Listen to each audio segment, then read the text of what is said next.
పహల్గాం మీద ఉగ్రవాదులు దాడి చేసిన తర్వాత, ఉగ్రవాదుల మీద భారతదేశం ప్రతీకార దాడి చేశాక, సింధూర్ 1, సింధూర్ 2 ఇవన్నీ ముగిశాక కొత్త కొత్త అంశాలు తెర మీదకొస్తున్నాయి. అందులో ముఖ్యమైన కొత్త అంశం ఏంటంటే బలూచిస్తాన్. What is Balochistan? బలూచిస్తాన్ అనేది పాకిస్తాన్‌లోనే ఒక భాగం అనమాట. కానీ పాకిస్తాన్ యొక్క విధానాలు కానీ, పద్ధతులు కానీ నచ్చకుండా వాళ్ళకి వాళ్ళు సెపరేట్‌గా బతకాలని, వాళ్ళకి ఒక స్వతంత్ర దేశం కావాలని పాకిస్తాన్‌తో ఎప్పటినుంచో పోరాడుతున్నారనమాట.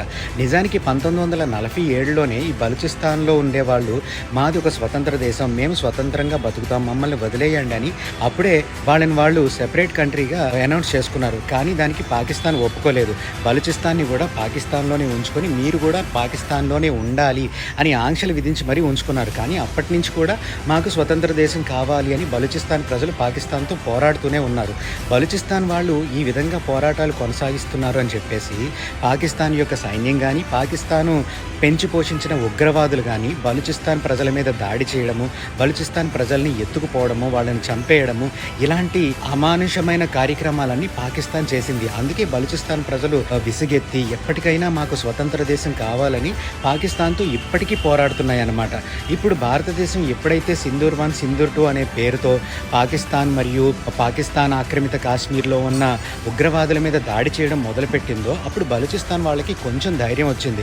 భారతదేశాన్ని అడిగితే మనకి ఒక స్వతంత్ర దేశం వస్తుంది అనే ఒక ఆశ మొదలయ్యి ఇప్పుడు బలూచిస్తాన్ ప్రజలు భారతదేశాన్ని కోరుకుంటున్నాయి. మేము మీకు సపోర్ట్గా ఉంటాము, మేము మీకు మద్దతు ఇస్తాము, మమ్మల్ని పాకిస్తాన్లో భాగంగా చూడకండి, మేము పాకిస్తానీయులం కాదు, కావాలంటే మేము మీకు సపోర్ట్గా నిలబడతాము, దయచేసి మాకు ఒక స్వతంత్ర దేశం రావడానికి మీరు మాకు సహకరించండి, అలాగే మేము కూడా మీకు సహకరిస్తాము అని చెప్పి బలూచిస్తాన్ ప్రజలు ఇప్పుడు ఇండియాతో డీల్స్ పెట్టుకుంటున్నాయి అన్నమాట.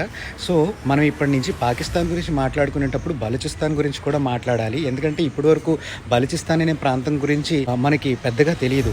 వాళ్ళ పోరాటం ఎప్పటి నుంచో కొనసాగుతుంది, కానీ మనం పెద్దగా పట్టించుకోలేదు. ఎప్పుడు మనం పాకిస్తాన్ అనే విషయం గురించి మాట్లాడుకునేటప్పుడు బలూచిస్తాన్ వాళ్ళ గురించి ఎప్పుడు మాట్లాడుకోలేదు. కానీ ఇప్పుడు కొత్తగా బలూచిస్తాన్ అనే ప్రాంతం వెలుగులోకి వచ్చింది. అలాగే బలూచిస్తాన్ ప్రజల గళం ఇప్పుడు వినిపిస్తోంది. బలూచిస్తాన్ వాళ్ళు వాళ్ళకి స్వతంత్ర దేశం కావాలని ఒక పక్క ఇండియాతో పాటు ప్రపంచంలో ఉన్న మిగిలిన కంట్రీస్ని కూడా వాళ్ళు వేడుకుంటున్నారు. మాకు మద్దతు ఇవ్వండి, మాకు సెపరేట్ కంట్రీ రావడం కోసం మీరందరూ మాకు సహకరించండి అని అన్ని కంట్రీస్ని వాళ్ళు వేడుకుంటున్నారు.